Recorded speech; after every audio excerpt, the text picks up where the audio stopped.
Alam niyo ba kung gaano kahirap mag-swimming sa mabatong dagat? Isipin niyo na lang parang naglalakad ka sa isang obstacle course ng Ninja Warriors. Pero ang kalaban mo, mga bato. Pero hindi lang basta-basta ang mga bato sa Luna La Union. Hindi lang sila basta-basta, mga bato rin sila na may attitude. Alright, hello guys! Maghahampo kami ha. Ayan. Pero sa gitna ng mga bato at alon, mayroon isang bagay na nagpatibok ng aming puso. Ang malinis at malinaw na tubig. Para itong ilog ng mga pangarap na kahit anong hamon ay kayang talunin.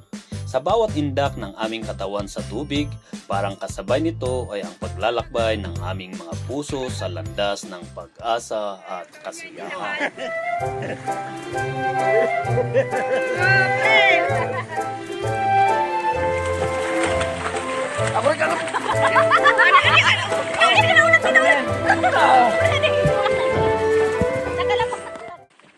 At doon sa ilalim ng mga alon, hindi lang mga isda ang aming hinuli, kundi mga alaala at sandaling hindi namin malilimutan.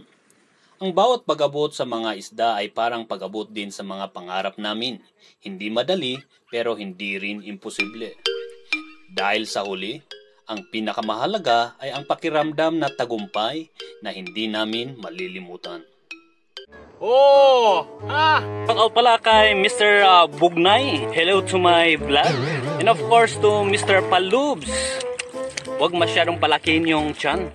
Mahirap na. Pero wait, there's more. Hindi lang isda ang aming nakuha. Dahil pati na rin ang atensyon ng aming bunso na si Junior. Akala nyo siguro saan napunta ang aming kalaman. Hindi sa pakikipagsalamuha sa kanya. Hindi namin inakalang ang aming pagiging kaag-whisperer ay magbubunga ng mga bagong kaibigan. At malamang ang aming karanasan sa Luna ay magiging bahagi ng aming buhay.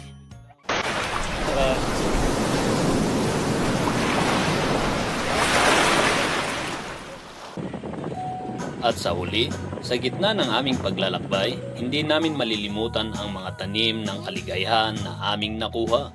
Ang mga mangga at sarguelas. Parang ang buhay mismo puno ng tamis at asim. At sa paglisan namin sa Luna, ang ulan na aming pinakamasayang hudyat. Dahil sa huli, sa mga patak ng ulan, doon namin na-realize na ang bawat sandali ay may halaga. Pati na rin ang aming pakipagsapalaran sa bayan ng Luna. Nag-brown out pa itatay para ang kinawin.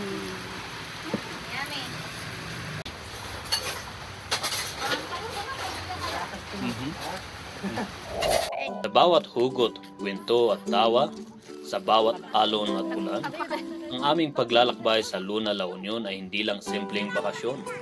Ito ay isang paglalakbay ng pagtuklas sa sarili, pagkakaroon ng bagong kaibigan, at pagpapahalaga sa kagandahan ng kalikasan.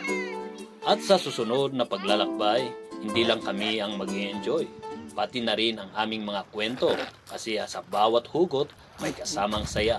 Hanggang sa muli! Ano na ang ginagawa mo? Ipindot mo na yan! Pindot mo na yan!